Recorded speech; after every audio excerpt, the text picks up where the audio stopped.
But I don't think he's been anywhere near the best centre back in the world. You have to bring up the Champions League. I'm not going to argue. Remove Rice for McTominay. Today, I've got 1 American versus 20 English fans, plus Luca. And in this special debate, we're going to be chatting all about the EA Sports FC Team of the Year awards. Lyes will be debating against our 20 fans for his picks for defence, midfield, forward, and our captain. Our fans will have to rush to the chair to debate against Lyes on who they think should be in the Team of the Year. Our fans all have a yellow card, and if they disagree with what the fan is saying, they can raise it. And if 10 yellow cards are raised, I'll send them off. Most debates will last 15 minutes until the last one, but once they're done, they're done. But just before we head into the debates, these awards are fan voted, so head over to ea.com/TOTY to make your vote count. My picks for the defense are Donnarumma, Dumfries, Saliba, Gabriel, and Nuno Mendes. Okay, without further ado, guys, 3, 2, 1. Come to the chair. Who would like to debate about that defense? Say it again, Lyes, just so everyone hears it clearly. Donnarumma, Dumfries, Gabriel, Saliba, Nuno Mendes. I got to tell me Mickey Van de Ven, right? Wait 2 seconds, lads. Like, okay, without go further. Go. Yeah, I'm going to present William Pacho over Saliba. Okay. I think Saliba this year, of course, he's been part of a great structure. I think he's had mistakes in him, though, this year. I think Gabriel has obviously come a long way, I think, in the last couple of years and kind of taken that main spot where I think before Saliba was kind of the better one. With William Pacho, I think PSG have been going for that Champions League for so long. Marquinhos has been part of that defence for so long. And I think since William Pacho came in, he was very unsung in that campaign. But I thought both on the ball, like his ability when he's pressed to be composed and play out of that press has been such a key factor of the way they built up. But also his ability to defend big spaces. He's physical, he's athletic. And I think he partnered Marquinhos very well, who probably isn't quite what he was, but I think that partnership really helped. No, I agree. I've never been Marquinhos' biggest fan. In fact, I used to always say PSG, their Champions League exits, they have like his fingerprints all over them at the scene of the crime every time. I think Pacho was a big signing from Frankfurt, so I agree. But I think when you look at the year 2025, if we look at the Champions League run last season, that run that Arsenal goes on isn't with Gabriel. That's with Kivior next to him. And with all due respect to Kivior, I've always found him to be a decent center back. And I think he went up a level because of Saliba next to him. And I think even this season as well, too, you're looking at Mosquera coming to the team. And Mosquera looks like a very good talent, but I think it makes it easier for him because of how good Saliba is next to him. You look at Hincapié coming into the team. I think it makes it easier because Saliba is next to him. And I think Gabriel is a fantastic player. He's in my team as well, too. But I think his actions are a lot more quantifiable to fans because of how loud they are, the goals, the tackles. I actually think Saliba is starting to become very, very underrated because he kind of just goes about his business. And there's moments in games where he is saving Arsenal, like against Villa at the weekend the other day. That tackle to stop the Sancho pass. So for me, when you look at Arsenal's amazing season, which has kind of been encapsulated by how brilliant their defense is, I look at Saliba maybe even being a bigger part of that than Gabriel in just the year 2025. I think you could make the argument. The thing I would say to that is Arsenal are set up so well defensively that often they're very protected, those centre-backs. Pacho, I think, both Marquinhos and Pacho at times were not protected by those fullbacks. They're flying up the flanks, often both of them at the same time. And the amount of big spaces those two have to defend, especially in big games as well, when they came up against Arsenal at times, I think Pacho went so underappreciated in terms of the amount of big spaces he had to defend and did it so calmly, composed, and then when he fantastic. Yeah. I think it's easy though to say as well too that they're protected. I think Gabriel and Saliba are the foundation of that defense, right? Like you take those two and you replace them with, I don't know, I'm looking at Maguire at my club and De Ligt. I'm sorry, that team is not keeping the clean sheets. That team is not as imperious off set pieces as well too. So I think everything good about Arsenal starts with those two in the back. And I think at the moment, they are the best center-back partnership in the world. I think they have been throughout the year 2025. I hear your Pacho shout, but those two for me, they got to be there, man. When you're talking about a team of the year, you have to bring up the Champions League. Oh, but then this team's going to be PSG. It's going to be not. PSG. I hear it. Pacho would be my center back as well, too, from there. But I can't look past what these two have done in terms of just being imperious. Like, they, for me, are the standard for center backs. I think you're looking at best center backs in the world over 2025. Yeah, Pacho's in the conversation. I'm not going to disrespect him, but I think those two probably stand head and shoulders at the top. Okay. You happy? I'm happy. All right. Well, I'm going to send you off anyway, my friend. I think it's a good debate. I think Very Pacho's good been debate. amazing. I Very think good debate. Pacho's a brilliant player. Quickly clarify again, what's your defense? So Donnarumma? I went Denzel Dumfries, Saliba, Gabriel, and Nuno Mendes. Okay, so the Arsenal boys. Anybody else want to come up and debate? Some people have their yellow cards. Okay, here we have it. I brought this just for myself as well. Okay, fair enough. Fair enough. I won't count it. Just because about the depth here. You know a lot more about football than me, but the biggest tournament in world football, as you know yourself, It's the Club World Cup. the Club World Cup. Thank you very much. And you're a big fan. Allegedly. It's the biggest tournament you can possibly win. And I would like to talk to you about Cucurella. At left back. Yeah. Okay, No, go no. ahead. Whoa. I'm giving you a minute. whoa. I'm giving you a minute. Don't worry. Yeah, Don't worry. whoa. I'll The give you a biggest minute. tournament in the world. They are wearing that badge for 4 years. They dominated, they won it, and Cucurella was the spearhead in that position. So you said you don't want to go all Champions League because it's all PSG. Let's take a PSG man out. Let's represent the Club World Cup. They're the world champions. Yeah. You love it as well. I mean, I like it. It was a good tournament. What Nuno Mendes did for PSG last season, this year as well, too. I think Nuno Mendes, I feel like he almost took the position to another level, in my opinion, in terms of how he's playing it. He's playing at times throughout a 90-minute game as a left back, as a center back, as a midfielder, as a winger, damn it, as a center forward at times. Like, the guy is doing so many different roles in one. And Cucurella takes that to a level as well, too. You see him pop up in midfield, you see him pop up in the back three. But I just think Nuno Mendes did it to such an elite standard. I think when you're looking at every position in the game, I think you could genuinely make the argument Nuno Mendes is probably clear of number 2 more so than any other position. Have you got in any the game. Chelsea players in your 11? I don't. No, So I you're don't. not representing the biggest tournament No, that happened in the year. Is my problem. Cucurella, not only was the he, team of let's July, even put that aside. the team Let's of even put July, that aside. he's there. The team of 2025. Well done. No, I'll be honest. World Cup. I think this Cucurella shout is underrated. Yeah, I wonder why. I think it's underrated. He's been one fantastic left back I this wonder year. why. He's been good, but Nuno Mendes, that's No, a different it's true. level. It's That's a true. different level. It's true. Okay, does anybody else want to come up and debate around the defence? It was Donnarumma in goal. Welcome. There's a certain Dutchman that has not been included. Is that who you want to bring forward? I'm here to debate my argument for the greatest Premier League centre-back of all time, Virgil van Dijk. We know it's 2025, right? Like Yeah, this season exact- included. Exactly, and that's the thing I feel about Van Dijk. Van Dijk is often a victim of his own success. Just Okay, because I Van Dijk in 2019, 2020, we saw levels that we've arguably never seen from any centre-back in the world. Just because he dropped a little bit under that doesn't mean that he hasn't been one of the best centre-backs in the world. I think Saliba, yes, he's in there. I agree with what you said about, how he's been a little bit underrated because, Gabriel does all these little celebrations and shouting. But Virgil van Dijk, he carried that defence on its back last season. Obviously, Konate, he was, he was good. But you've got Trent at right back, Robertson, he was very, he was lacklustre at times. He's aging. Virgil van Dijk, at what age is he? I'm not even sure. I think he's 34. He carried a Liverpool team to the Premier League title. Everyone forgets last season. Did he carry them? Okay, obviously, no. There's a certain number 11 that scored a lot of goals last season. Obviously, I should rephrase that. He carried that defence. Obviously, I feel like we're going to be talking about other players in the Liverpool players as well. But everyone forgets last season when Arne Slot came in, most people didn't even have Liverpool to finish in the top 4, Agreed. and they won the title. Yeah. And I don't see how you can have Van Dijk over Gabriel. Gabriel hasn't won anything. Everyone in this room has won as much at Arsenal as Gabriel. So I don't see how you can have Van Dijk in there. Let me ask you this, right? Because this is going to be a theme. That's a fair point, right? But let me ask you this as well, too. I would probably hazard a guess that Liverpool had the league wrapped up around January, February time. I would personally think so, right? Mathematically, of course, they won it with a few games left to play. But really, the league was won in the first half of the season in 2024. I look at the year 2025, and I actually think Liverpool knocked out of the Champions League very early on, knocked out of the Carabao Cup final, knocked out in the first round of the FA Cup as well, too. So I don't think Van Dijk and Salah's levels were as good. Correct me, you're a Liverpool fan if I'm wrong.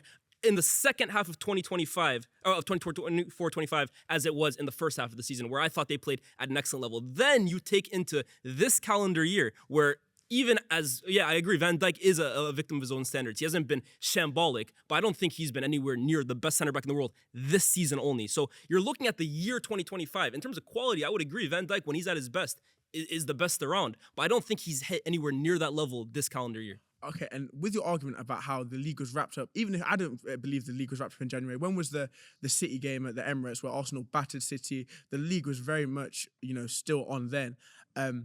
But even if the league was wrapped up, Gabriel had nothing to wrap up. So Gabriel didn't win anything. But So that he didn't have argument- anything to wrap up because of what was done in 2024. You know what I mean? Like, Okay, but despite that, the levels that he showed. Oh my God, that was rough. Eze, well done, my friend. But you are off. Well debated. Well I debated. feel like I'm going to see you later. We'll see you soon. I reckon so. I reckon so as well. The man is somewhere over here. Please, rush forward. Go ahead. Welcome. Nice to meet you. Nice to meet you. The player I want to bring to the table is David Raya. David Raya. I think David Raya should be in there ahead Okay. of Gianluigi Donnarumma. And the reason I think so is because I don't think there's a more complete goalkeeper in the world than David Raya. Now, I know what you're going to say, right? Obviously, he didn't win the Champions League, and a big reason why PSG beat Arsenal in the Champions League was because of Donnarumma. However, I think that David Raya, if you look at what you want from a modern-day goalkeeper, has way more to his game than Donnarumma does. I think in terms of shot stopping from the nominees, I think he's probably 1 or 2. I think if you look at his playmaking ability, the reason why Arsenal beat Real Madrid in the Champions League last season, dropping into that centre-back role, playing those long balls out, I think he's the best goalkeeper in the world with his feet. And I think in terms of defending his box as well, I don't think there's a better goalkeeper that comes out and stops crosses into the box. I definitely agree with that last bit. I think in terms of claiming crosses, especially for his height, I think he's ridiculous at that. In terms of the best ball-playing goalkeeper, I think David Raya is the most well-rounded. Yeah. But I don't know if I would say he's like the best at every one of those attributes. However, I would say he's definitely more well-rounded than Donnarumma, 100%. But then you talk about that Champions League run. You're talking about the game against Real Madrid. I just feel like Donnarumma was so imperious and important to that PSG team. Like, if you're ranking value in each of those PSG players, how valuable were you to that Champions League run? I think surely he's got to be in the top 3 or 4. I think I look at numerous ties, Liverpool at Anfield, where it just felt like Liverpool were always going to get that second goal. It didn't come because of him, and then the penalty shootout. You look at the Villa tie, second leg, where again, he comes up clutch. You look at the Arsenal tie. I just felt that every time Donnarumma was asked to stand up and be held accountable, he did it. And again, similar to how I used to say Marquinhos has his fingers on the crime. Donnarumma, I used to think the same exact way. He really stepped up in a huge way. Went to City, I would agree. The second half of 2025, I would put David Raya. But I think because of the Champions League run that Donnarumma went on last season, and again, the value he had to it, I put him over David Raya. Let me ask you a question. If Go David ahead. Raya is in the Champions League PSG team from last season, are PSG a better team, and do they win it at a canter? I don't know if they they a win. better team? They might be a better team, but the best team doesn't always win the Champions League. The Champions League is won on moments, and Donnarumma won those moments for his team. I think when you look at the clutch moment, You're off, my friend. Well Fair enough. debated, though. I really like the debated. option I of like David Raya. Raya. Yeah. It's tough, isn't it? It's tough. It's about marginal gains here, isn't it, with a lot of these players? Welcome to the debate. I'm going to do Cucurella again. Better than Yeah, Lewis. Okay. I'll do a bit A better little bit job. closer to the mic, my I'll do a friend. bit better of a job. Cucurella, go ahead.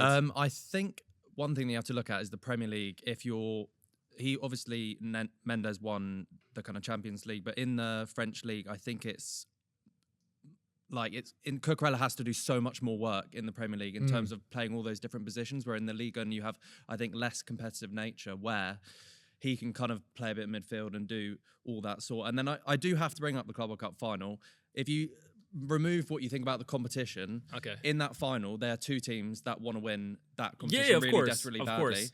PSG are the European champions, and the reason that Chelsea won that was because of all the domination down that right-hand side, and Nuno Mendes was at cost of that, and Marc Cucurella had a really good game that game as well. So when you could directly compete them and played against each other, one had a much better game than the other. So that's one game. I completely agree. Absolutely, yeah. Where he was much better. Let me ask you now, the Nations League final, which happened this year, where Cucurella also played Nuno Mendes, and Nuno Mendes was the best player on the pitch. He had the assist for Cristiano Ronaldo's goal. He locked up Lamine Yamal 1v1 in jail. We didn't see him the entire game, and Portugal won the Nations League. Is that not also a 1v1 matchup? Then you talk about Ligue 1.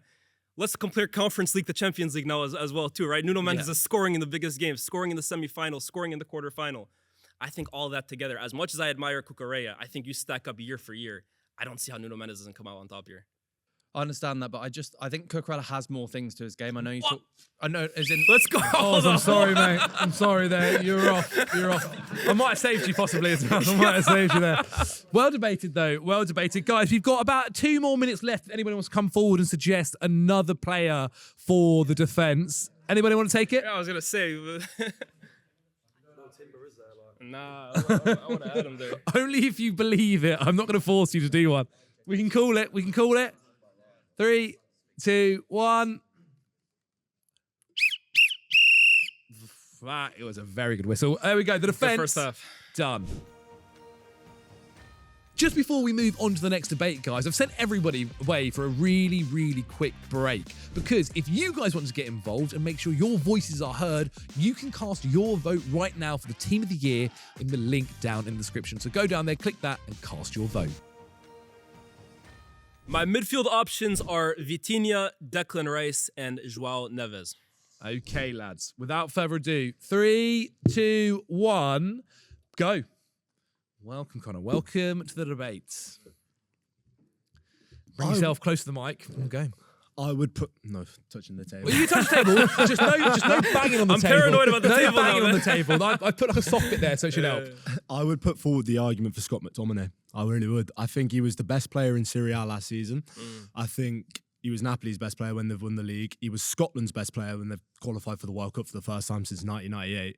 And not only that, I think he was Scotland's top goal scorer. He must have been one of Napoli's top scorers. And he also had the clutch moments, if you think about the bicycle kick against Cagliari, the bicycle kick against Denmark, I think it was in the World Cup as well. I think maybe he gets unfairly written off with some of these things just because he used to play for Man United. And it's like, ex-Man United player is really good at football all of a sudden kind of thing. The season he had, I feel like if anybody whose name wasn't Scott McTominay had that season, they'd walk into this team, in my opinion. So who would you replace with my 3? Who was the 3 again? Good question. João Neves, Declan Rice, Vitinha. Vitinha walks in it. I ain't trying to Deckers. argue with him. It's one of the other two. I do really like Rice. I would argue from last season and this season, I would argue it would be. I'd argue João Neves. You know, I really love McTominay's season, to be honest with you. I think he's the biggest surprise of the season. Yeah. Even if you thought he was a good player at United, I don't think anyone ever expected him to join a team like Napoli and catapult them to a league title and then take Scotland to their first World Cup since '98. That's crazy. But João Neves, I think when we talk about PSG players that came in, I'm a United fan here, right? They sold us Ugarte, used the funds, and bought João Neves. And in João Neves, I feel like they have like a little guy who can do a bit of everything. He's brilliant, but with that PSG midfield as well, I'm not sure if Fabio Ruiz wasn't mentioned, but I would also say that PSG midfield, it's just the way it works. And don't get me wrong, João Neves is 100% part of that. I think Scott McTominay did more for Napoli than João Neves did for PSG, if that makes sense. I think Vitinha and Fabio Ruiz in terms of importance, helped I that. hear it, to be honest. I can't disagree with that. I think João Neves is part of a much better team. McTominay is an underdog story. I completely agree. And I think if João Neves was at Napoli or played for Scotland, none of those things would have potentially happened. Whereas McTominay... Would PSG with Scott McTominay have done what they did? You see what I mean? Yeah, it's one of those. It's completely different roles as well, I suppose. But I think for the season McTominay had, being such a standout performer for his team and his country, whereas João Neves was a brilliant cog in a system, I would argue for McTominay over Look, João I Neves. think that third midfield position is up for grabs. So to be honest, I'm not going to call you You crazy. can change your decision as well based on people's I'm going to stick arguments. with mine. I think Scott McTominay is a fair shout, but I just think João Neves coming into that team. Also, I think as well, too, you talk about that Portugal Nations League. There's a few games where Martinez is playing him as like a right back or starting him out there. He's inverting into midfield. He's playing a huge part into that. Scored a hat-trick this season. I think he's got like 2 or 3 bicycle kicks this season alone. Big performance in the Champions League last season. I know it's a lot of Champions League when it comes to PSG, but I think João Neves did enough. And when I almost look at him and Vitinha, obviously they are galaxies away from these two. But in terms of like that midfield tandem where they just seem to understand each other so well, it is a bit Modric, Kroos, kind of in terms of the relationship they have. Obviously not in terms of quality, but I think in terms of the modern game, that for me is like the closest maybe we have in terms of a midfield tandem. So I think João Neves would get in for me. I would agree with that as well. But the only thing with the versatility of João Neves, I do also think McTominay has that similar versatility in the you've seen fact that that he this can season, play as a false 9 almost Yeah. at some points. And also this season as well, he's been at maybe not the same level, but at really, really good level as well. I think Napoli is second in the league at the minute. I think he's been really, really good, and I just thought he deserved a shout out for Look, the you're team. not going to get much of an argument from me. There's going to be a boring part. Fair enough. I think fair Scott enough. McTominay's been Fair brilliant. enough. You know what? I can let you walk if you're happy there to. you I go, think it's a man. very good argument. I'm an Scott honest guy. McTominay. Well done, well done. Make sure if you guys at home want to have your voices heard, you go and vote with the link in the description as well. Anybody else ready to come and battle? Here we go. Who could this be? Lewis Miley. Hello. Lewis Miley. I would like to start by, what is your criteria when you're picking these players? Okay. I think a few things come into account. For me, big moments are huge. I think the biggest moments are what define the best footballers. Like everyone always talks about Zidane, how consistent was. No one cares because in the biggest moments he held himself accountable. So I'm looking at those guys, the big moments, what they did. Obviously consistency as well too, availability, how good I think you are at football. All of that kind of Silverware? comes into account. Yeah, silverware coming. Yeah, definitely. Yeah. Club World Cup. I'm guessing. Do you feel like a player would get bonus points if they achieved all what you just said, but at a worse club? Yeah, like Scott McTominay. Yeah. Okay, I'd like to bring to the table Bruno G. This man had the big moments that you're talking wanna hear about. him out. By the way, I wanna he hear him has- out. Let's hear him Because this is the thing, it gets Let's the hear him laughter. out. It gets the laughter, but you haven't actually thought about it. On the criteria. So he's brought in the silverware, Yeah. ended a 70-year streak at club, beaten on the way. The big moments, we beat every single best team in the league. We beat Arsenal, Chelsea, Forest when they were on it, Liverpool in the final. So there's your silverware, there's your trophy, 70 years. Very good. Banged. Yeah. Okay. Declan Rice won absolutely nothing. Bruno captained this team to this trophy. Consistency throughout the season. Carried it on as well right now. And when the team is at its absolute worst, Bruno G scored 7 goals, is in the team of the week every single week. Top player. Is he in the team of the week every single week? Yes. Actually, Believe it or not, he's in my team of the week. Oh, well, it depends which one you look at. Keep going. You've got It this. depends which one you look at. Keep going. I like to look at Alan Shearer's. The pitch side team of the week, maybe. No, genuinely, Keep going, this keep going. I guy like is doing it at a worse club where he by no means should be doing it. Yeah. He's captaining the team, so I don't see why Declan Rice does it. I always feel like there's always a preferred lens, which we saw as soon as I said Bruno G from all of these. Because a player plays for Arsenal, instantly it was ridiculous. But when you break it down, 70 years, trophy, beat every best team on the way to it, got Champions League again, semi-final this year, which was in the 2025 season. Declan Rice, get out. I mean, I'm going to send you off in a minute, but I want to hear his response. I like Bruno G a lot. In fact, I'm probably gonna get offended by this. I think he's too good for Newcastle, to be honest. agree. I think he could play for much better teams. And he'd be in your team if he did. He'd walk into my team, but I think he would actually get into like the best teams in my opinion. I think he's really, really good, but I don't think he's had a better year than in terms of like has he performed at a better level than Declan Rice? Because a big caveat, you asked me a criteria. One of my criteria was how good do I think you've been as well too. I don't think I can stack up Bruno G's performances next to Declan really Rice, think you especially could. when you introduce this season as well too, the second half of 2025, where Declan Rice is arguably performing at best midfielder in the world levels, where Bruno G for me is nowhere near at this. I know, but there is the caveat of Declan Rice has the benefit of playing for Arsenal. But no, Declan Rice has elevated Arsenal to that level. Yeah, Let's no, call but it what it Bruno. is, right? Okay, no, let's do that. Let's do that. Bruno has G. as well too, Bruno but- G came into a relegation team, and Yeah. now we're Champions League. But He is that's over elevated the us course of also. 3 years. But we're talking about Declan Rice. You're saying he plays for Arsenal. He has made Arsenal now a serious team on the world stage. I don't think it's Arsenal. Well, Declan Rice joined them. Like he made them for me a team you look at in every competition now as a huge favorite. I disagree. I don't disagree with what you're saying. I feel like it's more overlooked at teams like Newcastle because it's not like it is much easier to perform well at Arsenal. I don't Hence why agree. No, Gyökeres no, has I don't managed to agree. score. I don't Gyökeres has agree. managed to score a Premier League goal because he's playing at Arsenal. If he's playing at any other team, I don't he'd agree. have minus I don't goals. agree whatsoever. That no, if anything, he scored more goals. He scored way more goals. I'll let you have the time. I'll let you have the time. Well done, Lewis. Well done. Anybody else want to come through and battle the midfield? We'll go through it once more quickly. Luca, welcome. Oh man. Quickly, just we're remind going to yourself. Remind everyone of your midfield. My midfield is Vitinha, João Neves, and Declan Rice. Okay, my friend. I'm going to double down similar to Connor, but come Fair from enough. a different angle. I Okay. think McTominay should be in the 3. But I wouldn't take out Neves, I'd take out Rice. Oh, I think they're more similar in terms of play profiles anyway, so there's more sense comparing them. But when you talk about moments, I think that's an important factor, arguably the most important factor when you're determining Definitely, a team like of the I year. said, I agree. And I think Rice, this season, the 25-26 season, I do think has probably been the most consistent midfielder in the top 5 leagues or in the world in general. Yep. I think last season, you could even make the case that McTominay had a better all-round season than Declan Rice. And when you talk about big moments, of course, Connor brought up big goals. But in those last 7 games, before the end of the season, McTominay scored 6 of those games, 6 goals in 7 matches.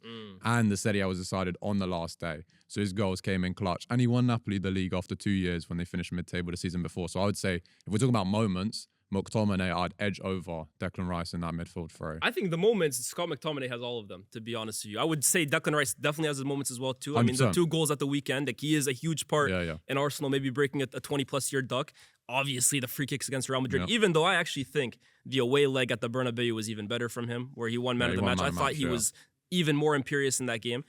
I just think every time I really watch Arsenal in terms of what they're doing, obviously we talk about the 2 at the back, but in terms of who's running the game from midfield, I look at him as the catalyst for that. But as I said to Connor, like for me, Scott McTominay is a perfectly viable But this is guy where I'm in that coming 3. in to get you to remove Rice for McTominay. Because you didn't remove him for Connor. because you're going off. You spoke about moments. Yeah, moments before. are big You spoke for me. about Donnarumma Moments with are the big for moments. me. Yeah. And McTominay had their moments. Even this season, in the first half of this. Let me ask you this: if you were to take an average of each's calendar year, so you're talking about Scott McTominay's first half of the season and this one, and then Declan Rice in terms of his 2025, who do you think has the higher average performance level over 2025? I think both of them give you like a 7 out of 10 every game minimum. Ooh, I feel like Declan Rice might be giving you higher right now. Maybe, but I think he might be McTominay. giving you higher. But But my point is, I feel like McTominay gave you like 9s last season, but now personally, I feel like it's kind of come down to like I don't a know. 6. Though. I don't know. I disagree with that point because at the start of this season, Napoli struggled in the first few games because De Bruyne. Now he's unfit, but when he was fit, De Bruyne was playing in the A, and McTominay was playing off the left. Exactly.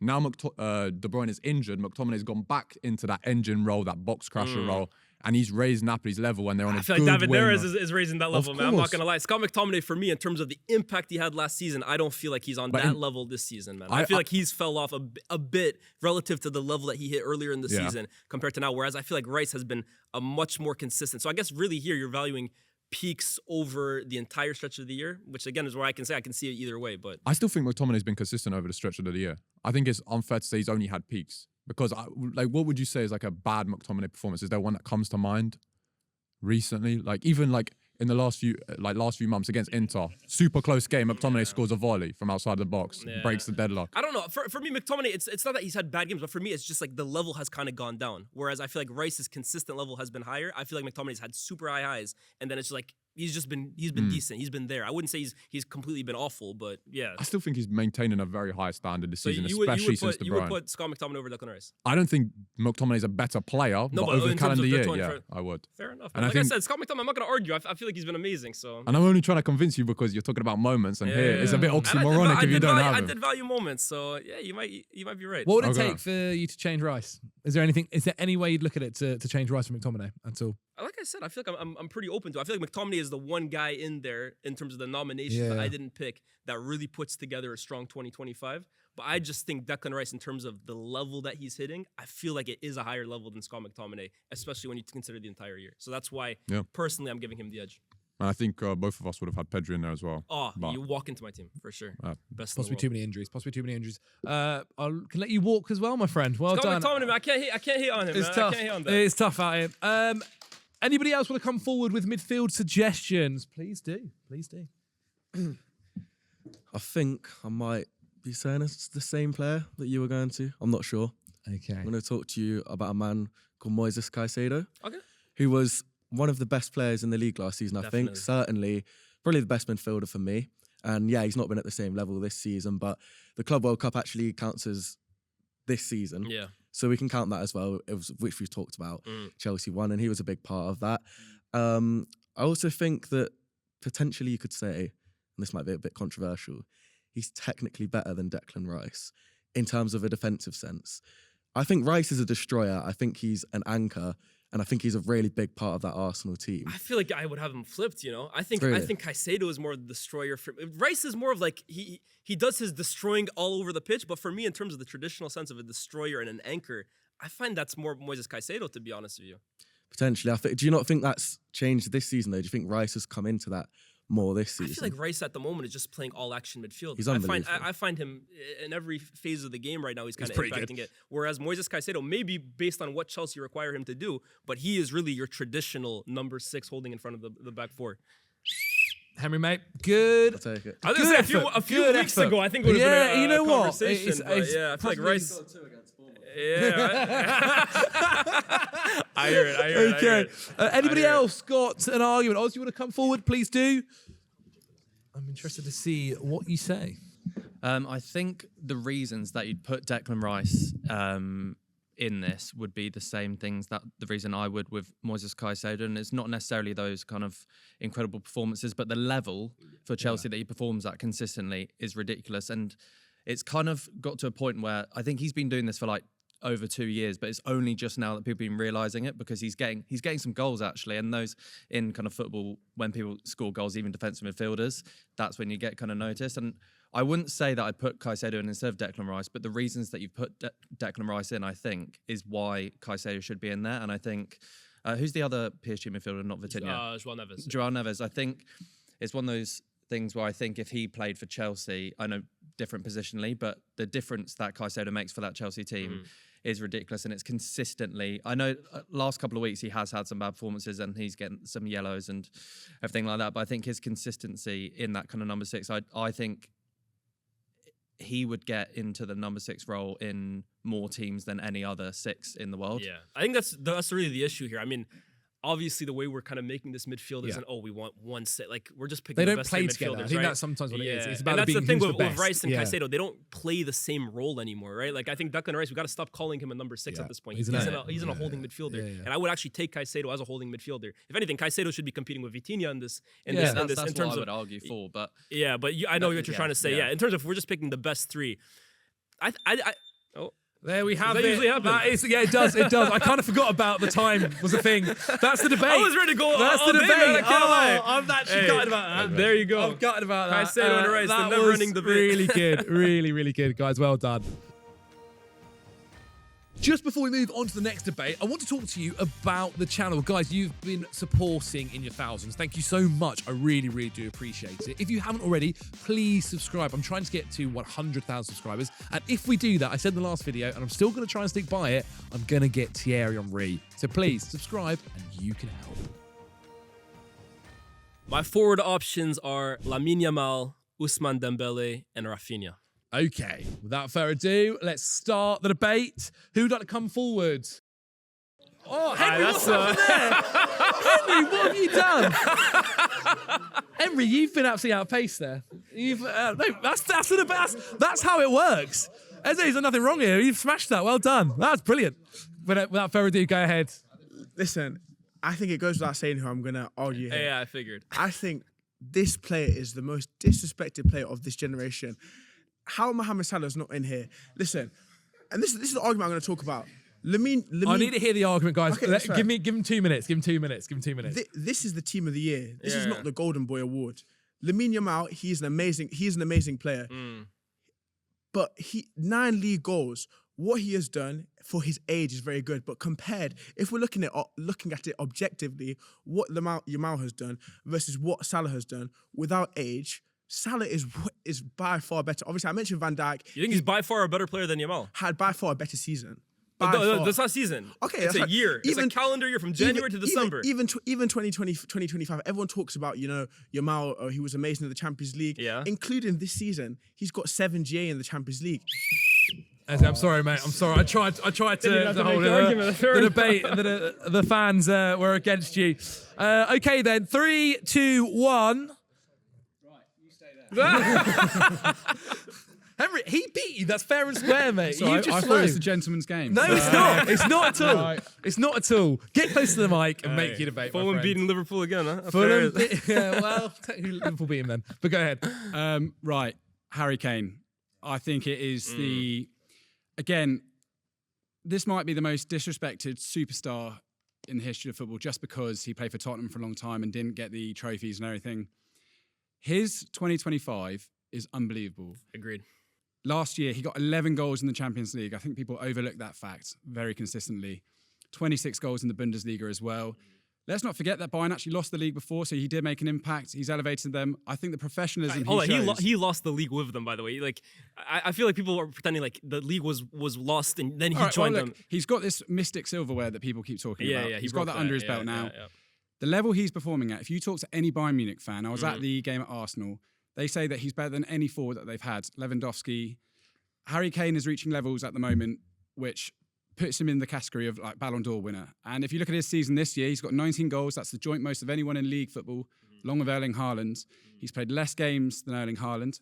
Also, Haaland has contributed 44% of City's goals this year. I think Kane's down at 35%, which shows that like Bayern have a more diversified attack. Definitely. Everything goes through Haaland at City. It's like no surprise to me. Obviously, they're amazing players, but if you look at everything else Kane is doing off the ball too, his assists and the way that he just works with the team, I think he is like the most complete forward and he doesn't get nearly the levels of respect. And if you look at like Rafinha, obviously he had an amazing season last year. Is Rafinha the one you'd be removing from this? Rafinha's the one I'm removing Okay. because this year it hasn't quite been the same for him. He's been injured, yeah. Yeah, and I just think you have to factor that in across the, like, I've got no issues with any of the other suggestions that you've put in. Yeah. But I think Harry Kane just has to be there. He is probably the best performing centre forwards in the world at the moment, like the most rounded, in my opinion. And I don't know what else this guy has to do. Like even for England as well, just goals, goals, goals. And it's the most. We just take it for granted. Like every time that Harry Kane comes up with something, he can score every type of goal. Like outside the box, a poacher. That one where he like takes the ball out the air and just heads it in, creates the Bundesliga logo. Yeah. Like, what else does this guy need to do to get the respect that he deserves? I think winning the league was a big part of it. I definitely agree because for me, the aim of the game is to win. And granted, he was playing for Spurs before, but I think it was important for him to get that first silverware. And I have to say, yeah, this season he has been ridiculous. I went for Rafinha because I think when you looked at Barcelona last season, the amount of big goals that he was scoring, I'm talking like importance. You're talking about winners against Dortmund, goals in the semifinal in the Champions League. I felt goals in the Clásicos as well too. Rafinha for me took a real big leap last season, going from a good winger to all of a sudden one of the best wingers in the world. I mean, at one point I think he was that for Barcelona. Now this season, obviously he's been injured, so I think right now it's almost like the McTominay argument from earlier in terms of you're picking moments and big parts where Rafinha contributed. But if you're going to go across the entirety of the year, I would swap Harry Kane. I think Harry Kane is one of a number of people that could get into this team. Are you going to stop Harry Kane for I think Harry Rafinha? Kane can get into this team for sure. For Rafinha? For sure, yeah. Okay, so your front three now is... Harry Kane, Dembele, and Yamal. Yeah. No Salah, mate. I think there's a lot. The forward options I think are probably the most diverse in terms of who you could pick. I mean, there's a guy who scored 59 goals. He hasn't even brought up yet. So this is definitely the hardest. But I think Harry Kane is. So do you want to shake hands on Yeah, Harry Kane 100%, replacing Rafinha? Yes, thank you so much. I'm an honest guy, man. Come on. All right, well done, Henry. All right, you can thank walk. you. So- You can walk. Well done. Okay. So we've got, I think, another 10 minutes left. So your front three now is... Dembele. So Dembele, we're moving to the left now. We're Yep. gonna put Kane up front and Yamal on the right. So Dembele, Harry Kane, and Lamine decent three, huh? Yamal. It's definitely not a bad front three. Would anybody else like to come forward and debate? Connor, go on then. Well done. Wow. How are you, man? Without further ado, if you get close to the mic as well, and then go crazy. I'm going to go with Kvaratskhelia. Okay. Just because I think PSG have always been a team that fails at the final hurdle. I think that signing transformed the whole culture of that club because suddenly you've got an attacking player who actually works hard as well. So I think you moved away from that era where you had Neymar, Messi, Mbappe, and Kvaratskhelia for me epitomized Luis Enrique's mentality, where you've got to have the talent, but you've also got the work rate to go with it. And if you look at Who would you replace in the front three? it's a difficult one because I was gonna say if you want to talk about for encapsulating me, Enrique, I think Dembele is probably the guy who. I wouldn't want to sums him take Dembele out because Ballon d'Or winner. Of I course. also think his ability to press, his ability to create magic out of nothing, That's a joke. clutch player as well for me. That's Has why been injured for a while though. He has. I wouldn't have Harry Kane in there, so I would differentiate that because for me, Harry Kane is a guy I've always thought is a bit of a flat track bully. Does it against all the smaller teams, but when it comes to the crunch, for me, he goes missing. I don't disagree with that. So I I don't. personally wouldn't have him in there. Yeah. For me, Champions League is one of the most important tournaments in terms of deciding whether a player is a truly elite, GOAT level talent, or there's someone that's a bit of a domestic player. But do you think Kvaratskhelia, his impact, because I think he was important, his arrival was big. But again, when we're talking about like value to the team, if we're ranking them, do you think Kvara, in terms of when you were ranking PSG's most important players, how high would you personally have him He'd up be there? my top three. Top three? Yeah. So I don't know if I'd have him in my top five. So for me, he'd definitely be my top three because of the style of play. Because when that ball goes out to the left, he has to be double, triple marked. I think I'm going. If you look at his Go ahead, yeah. statistics as well, his pass volume for a winger is insane. Yeah. The only other winger that comes comparable to him in terms of Yamal. their influence on the overall game is Michael Elise at Bayern Munich. Yamal, I would say So as well. both too. of those, Yamal you'd put in there as well. But in Yeah. terms of pass, the amount of times they touch the ball and they influence the whole play, he's right up there. And if you look at that game against Villa, for example, like he transformed that game. Right. For But I think PSG. I disagree with you in the sense of his importance. I think he's vastly important, of course, and his arrival led to a Champions League win. But I think when you're looking at what Vitinha offers to that team, Hakimi, Mendes, again, like we said, Donnarumma, Dembele, I think Kvaratskhelia is a great player on that team. But I think Kane's influence, I think we have to also appreciate the fact that one guy is being asked to score 40 goals a season. That burden on you, for me, is a whole lot more valuable than, as good as Kvara is and his work rate is appreciated, what he's bringing to PSG. That's But the way I would look at I it. personally think scoring goals in the Bundesliga in a team as strong as Bayern Munich like it's a far easier task than having to compete at the highest level. But in he's doing it Champions- at a historic rate, though. But if you look at Harry Kane's stats in the Champions League, they're so poor. Like if you look at the XG generated, for example, how many shots on goal is he having per game? He disappears in the Champions League every single time, year upon year. It's not even like he's getting close to scoring goals. He's almost nowhere near. But don't you think he took a step forward this season because he had that incredible tie against Leverkusen, and then he still did score against Inter. Granted, he missed that chance in the first leg, but I actually think this year he did go a bit in righting his wrongs. There's in that definitely been a competition. step forward. There's been a step forward. But for me, Kvaratskhelia, for me, is the highest IQ player in that PSG attack. He's the guy that makes the right decision 9 times out of 10. And I think Doué coming in really helped because suddenly you had 2 wingers there of really high quality in terms of their football brain. But I think Kvaratskhelia, because he's the more experienced player as well, I think his all-round game was a little bit ahead of Doué. But Doué in the moments he really came up caught big everyone's for the final, of course. eye. But also just looking at Kvaratskhelia from a Georgia perspective, like obviously I can't count that for 2025. But that for me showed like even when he's in a small team, he's had a Gareth Bale type impact on He's his a fantastic nation. player. He's a fantastic player, but I don't think I can even put him in terms of the year that he's had from start to finish. But he's won a treble, hasn't he? But everyone, Yeah. like And he Barcola Didn't has he get won a trophy from Napoli as well with his Exactly, he won But- Napoli like back to back. I mean, Napoli was 2024. If we're calling it what it is, that was January. I don't think Kvara, as good as he was, can stack up his Yeah, year. but Kvara with a smaller team actually won league titles where Kane. But he didn't do that this year. I agree with you, but he didn't do that this year. No, but he won a treble. Thank mate. Sorry. Well debated. No need to apologise. It's a fantastic debate. Fantastic debate. Really loved it. Yep, go away. Just go away. That sounds so harsh. Jumped in. Hey. I'll be honest, mate. If you saw in the last video, the counting down got basically rid of because everyone just did it anyway. So that's not my fault. Take the seat.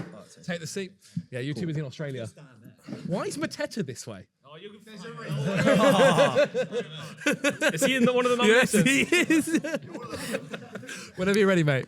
I want Harry Kane back out of this team. Okay. The way I'm looking at it is, right, look, Harry Kane picked up a stupid amount of goals last year, fair enough. He picked up his Bundesliga in the end, which is ultimately what he went to Bayern Munich to do, just to get a trophy over the line. But at the end of the day, I'm not here to debate Victor Gyökeres. That's not the player I'm bringing to the table. Oh but my Victor God, I would've walked out of Victor here, bro. Gyökeres won the league and picked up a stupid amount of goals. So there's another player in Europe that did that. So hold on. I'm bringing Kylian Mbappe to the table because he's the best player on the planet, and you can't not have the best player on the planet out of this team, especially with the start to the season he's had this year. You have to find a way Let for me him. tell you this with Kylian Mbappe. This is where I'm at with Kylian Mbappe. Oh, I think Go he on, might tell be me. the best individual on the planet. I I agree. think when you're talking about just stacking up talent, quality, there's an argument that he's the best. But I find it really difficult to put a player into my team of the year that joined the Champions League winners, left a team crying for the Champions League. The team that he left won everything, and the team that he joined that had already won everything got worse. Mbappe will score you goals for fun, and he did. But I think there is a growing argument to be made that Kylian Mbappe's overall play does, in fact, kind of make every team he's on the Kylian Mbappe show. It lives and dies by him. So yes, he's going to get his numbers as he did this year, but what's the impact on the actual team's success? I think that's a growing conversation. I to be agree with had. you. I agree with you. However, he's already won a World Cup, so he has in the past proven that he can win things. My issue with Mbappe, and the one thing I think lets him down, is the fact that he's so good he can play left wing. I'm really and striker. sorry, mate. I'm sorry, but you're off. You're off. I did like where you're getting to as well. I liked where you're getting to, but unfortunately. Okay, without further ado, go on, Mateta. Are you going to say it? Not Mateta, surely. Go on, sit down. Sit down. Mbappe's not even the best French striker in this shortlist, bro. He's not. Oh, I used to pray for times like this. We're here. Team of the year nominations. I never thought we'd get here. We had two. We had two. You do, yes, you do. Wow. And technically, Elise. Yeah, it counts. It counts. It does count. Tell me why you love football. Come on, play along. Play along. I love the players who put on a show. I love the players who amaze me. I love the players who do things I could never even dream of seeing. Do you want me to continue? Yeah. I love the goals. I love the magic. I love Magic. Magic is Okay. a key thing. Here. You come into the conversation and you feel like I just want to hear your side of the Yeah, story yeah, too. of course, yeah. Other than Chelsea winning the Club World Cup, what was the best, most magical fairy tale in football last year? Because that was so amazing. I was outside of Newcastle. It was, yeah. Okay, I'll humor you. The Crystal Palace winning Crystal the FA Palace Cup. Yeah. also won the Community Shield Yes, I as was there, well. yeah. Do you know who scored the second most goals in the Premier League in 2025? Was it Mateta? It was Jean-Philippe Mateta. There you go. That's a Guess legitimate that. argument. Boom, I'm putting boom, forward. So who scored the most goals in the Haaland. Premier League? Who's not in my team either? Yeah, but how many trophies did Haaland win last year? We're using a trophies argument about Crystal Palace. by the way. City can't stand the Palace. Hey, this is crazy. Also, so Mateta has consistently performed for Palace. He scored in massive games last year. Arsenal away, he scored in the Community Shield, in the Man City FA Cup final, pinning Vardy. He's one of the best centre-backs in the world like that. The yellow cards went up quicker for Mo Salah. The yellow cards went up It's quicker because for Mo football's Salah. about feeling and about, about storylines. The Mateta storyline from 2023 when Palace rejected a £10 million buy option on his loan because we didn't even want him. We were like, we don't actually want him. And Mines were like, please just have him. Like, whatever, just give us like 5 mil. And we did. And now we're here. Also, he has got a France call up now. He's started, I think, 2 of France's last 3 games and scored in both of them. So who are you taking out of my team? That's a good question. I love him, but who are you taking out? And your team is, again, Harry Kane. Dembele, the Ballon d'Or winner. Harry Kane, 40-something goals, 57 goals, and Lamine Yamal. See, I think Dembele's storyline is great as well. Obviously, Mateta, it's not bad. Mateta, Peer for France, their teammates, they would have good chemistry. And I like Yamal. My argument originally was about how you needed a proper striker and then you had to go and put in Harry Kane. But I would say that Mateta's arc as a footballer last year was better than Kane's. You can believe that. I will say this. I believe that. SDS 2 years ago, we did a tier list like ranking every striker in the Premier League. I think Mateta might have been last on our list 2 years ago. He went for a rough. So rise has been crazy. his rise has been insane. Yeah, and he nearly got decapitated by that Millwall goalkeeper and still came back into the team. First game back, scored against Brighton in our biggest game of the season. He scored goals last year. I can't disagree with anything you said. I'm but calling it because I want 30 seconds of somebody I else. just don't know where he fits in. Go I'm not gonna lie. run. You got not long left, mate. Not long left. Go. My plan was to come up here and just say with like 1 second left so I could go back down. So before he could argue it, just could be like Ronaldo and then run back away. So let's just wait. How long's left? 8, 9 seconds. Okay. 7, 6. I'm sending you off before you get to this opportunity. 4. You're off. Systems against Ronaldo. There we have it. That is Lies's team of the year. But there's one more. Just before we move on to the next debate, if you guys haven't already, I've got some new people here, and that's because they came over to my Instagram, to my Twitter, and replied when I put out a request looking for people to come on the shoot. And you can do that too. Head over to my social media, follow it to stay up to date, and I'll put out a little message when I'm looking for people to come on these shoots. Our final debate is a new one that's coming to the awards for EA Sports' FC 26, and it is the captain of the year. So this is a player who has transcended the year. It's got to be from your team. Lies, into that camera. Who is it? My captain for my team is Lamine Yamal. Lamine Yamal. 10 minutes on the clock here, guys. You can suggest anyone. Go. Welcome. Mateta? Adam Wharton. No, not nominated. I think in your team, Yeah. in terms of actually, so we're talking about when you said before it's the best player. The best player across the year, essentially, yeah. It's not necessarily about leadership, it's about That's a the tough best one, by That's the way. fine. I think it's Harry Kane. I genuinely think in terms of the ability to play in, and I know he technically is a number 9, but the actual ability to play in so many positions during a game. Yeah. I mean, he plays up front, he'll drop into the 10, he'll be between the centre halves, picking up the ball and then playing it long to the wingers, to Elise. I don't think there's anyone better this year at football. I think he's unbelievable. I agree. When Henry came up, I was so happy. Yeah. Because he is so underrated. I mean, he gets spoken about like he's just a tapping merchant and he just scores. No, he's more than a tapping But merchant. he's unbelievable. Yeah, he's a fantastic striker, but I think when we're talking about the best footballer on this team and of this year, I do think Yamal hit levels this season that maybe Dembele also reached, but I think Dembele, it stopped for me because of the second half of 2025.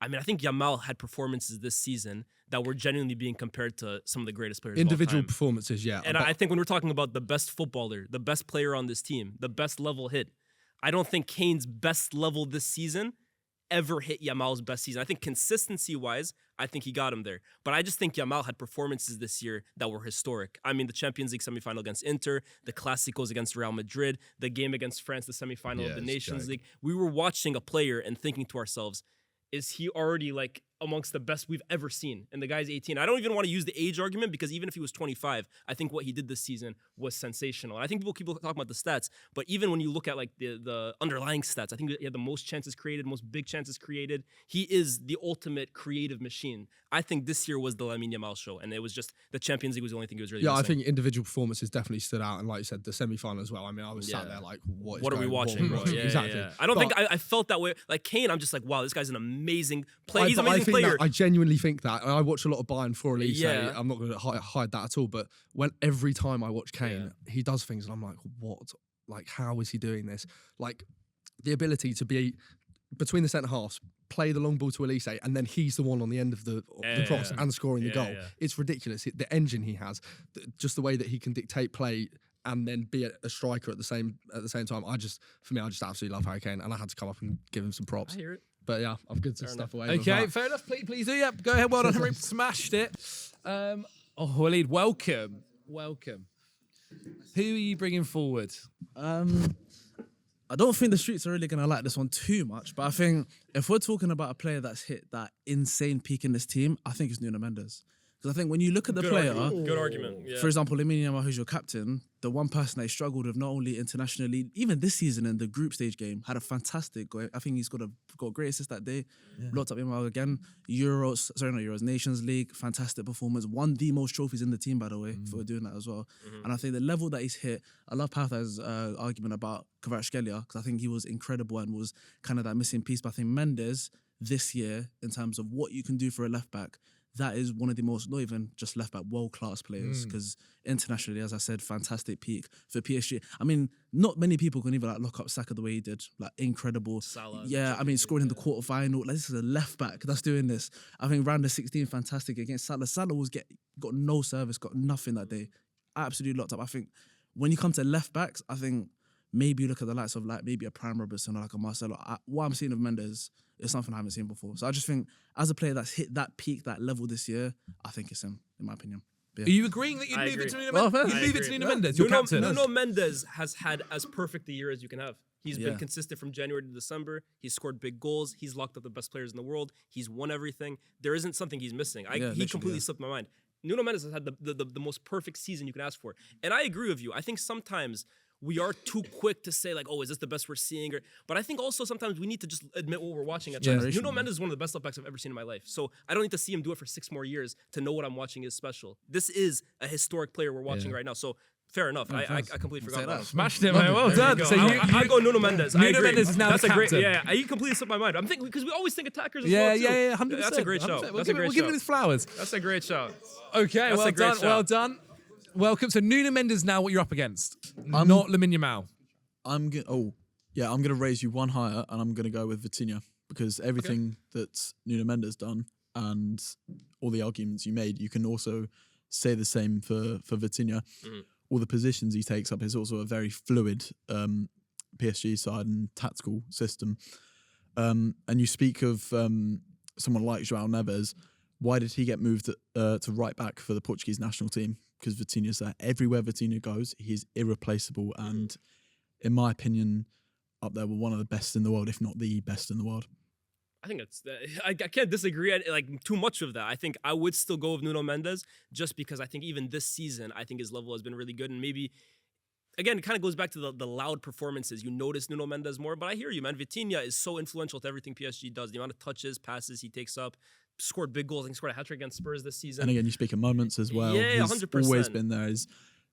I'm struggling to think of a bad, or not even a bad. What would be the reason middle. for you then that he would be edge it over Nuno? Yeah, Mendes? because I think it's a valid argument. Yeah, I think there's a lot of PSG players that could be in this. I think Dembele, if he had the whole year, we would have given it to him, right? So what would you say Vitinha over Nuno Mendes for? I think, again, you can say a lot of players in this team for similar reasons, and we would all be like, yeah, fair enough. And I mean, I completely agree with the Nuno Mendes argument, but I think in a way you notice Vitinha less, and that makes him more important to PSG. I think the only argument I could maybe make towards that is like that midfield three is fantastic with all three of them, whereas Nuno Mendes is really holding down almost an entire flank on his own. I think that's maybe where I would give Nuno Mendes the edge. I think Vitinha's a fantastic player too. Yeah, and He's had a fantastic again, year. I don't disagree whatsoever. I think, From as I this said, episode, you're I gonna know. get, man. Jesus Christ. Well, we can shake hands on it, but we're There you keeping go. Nuno I'm Mendes. I'm but keeping it's a Nuno fair Mendes. enough. I It's a respect fair enough Vitinha. one. Yeah, I Fair respect dude. Vitinha. We've got like 4 minutes or so left. Welcome. Again, you can also put forward players that Lies hasn't said at all in his team. It's I'm waiting for like absolutely fine. one that I like just completely disagree with. I feel like everyone's bringing good arguments. Yeah. I'm like, yeah, fair enough, man. I hear it. The football world's not too Yeah. bad. I think if Donnarumma is injured for the whole season, then they do not win the Champions League. And if Nuno Mendes was injured, they could have not easily replaced him, but You see, I agree with the Donnarumma point. I don't agree with the Nuno Mendes point. I think both of them are super important. even Like, though Nuno Mendes scored 2 goals against me or my team. Yeah. You were in goal. I was in goal. Martinez had a rough one. Oh yeah, he had an amazing performance against you Yeah, guys. Yeah. I still get nightmares of Donnarumma. Those saves, man. The saves, Yeah, honestly, he's clear. I don't think it's even close. I think Donnarumma, best season he's ever had. It's definitely the best season he's ever had. I think maybe the thing for me, and he has been good for City. I don't think he's been the best goalkeeper in the league this season. But I think that's maybe where I give Mendes the edge. I think Donnarumma, in terms of the first half of the year, he goes, like I said, he's maybe the most valuable player, one of the most valuable players in that PSG team. Yeah. I think the second half of the season, the second half of the year, I think Nuno Mendes' level has been a little higher than Donnarumma. So that's why I would go Nuno Mendes. I also think that Pep plays with all of his keepers by the feet Yeah. and this He's an passing outlier, around, he's an and outlier. he's that good at the big moments that Pep's gone, okay, I'll have him. I'll take Edison out and I'll go for the big moment player. I think that says a lot about him.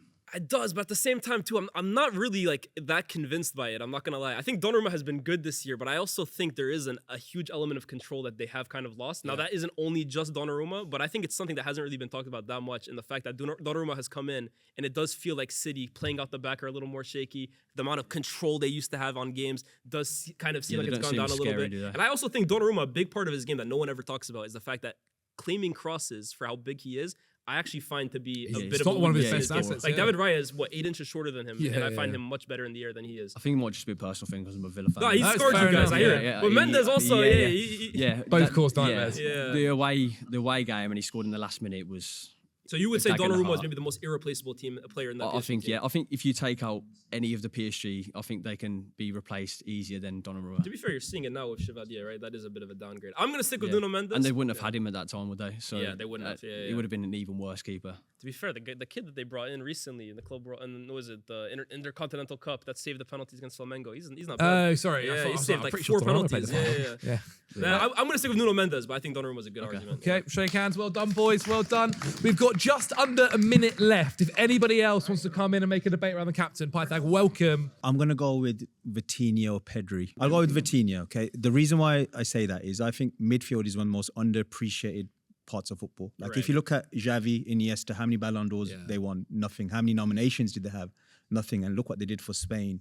And I think if you look at, say, Man City, when they were winning the treble, like they didn't, like Kyle Walker's a good right back, but they didn't really even have like a proper left back. That's it, my friend. they done you That's dirty, man. They it. done I'm you dirty. sorry. I'm sorry. I'm sorry. What would you have ever thought about Vitinha over Nuno? I'll tell you why I would have taken Nuno Mendes over Vitinha, because I hear you about the midfield point. I just think Nuno Mendes does so many things on a football pitch that it's like you can't even...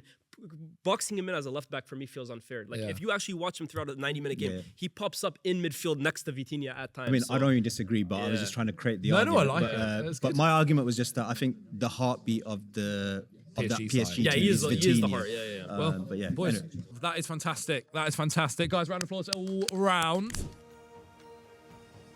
So there we have it. That has been 1 American up against 20 English fans. What a video. Thank you so much, Les, for coming on. I really do appreciate it. If a lot of people at home want to check you out, where can they go? Yeah, check me out on YouTube, more Lies. Subscribe over there, and find me out everywhere else, just Lyes Bouzidi. And appreciate all you guys as well too. Good arguments. Well done. Oh, well done, guys. Round of applause. It'll all be linked down below. And also down there as well is the link for you guys at home to go and make your votes to cast your team of the year.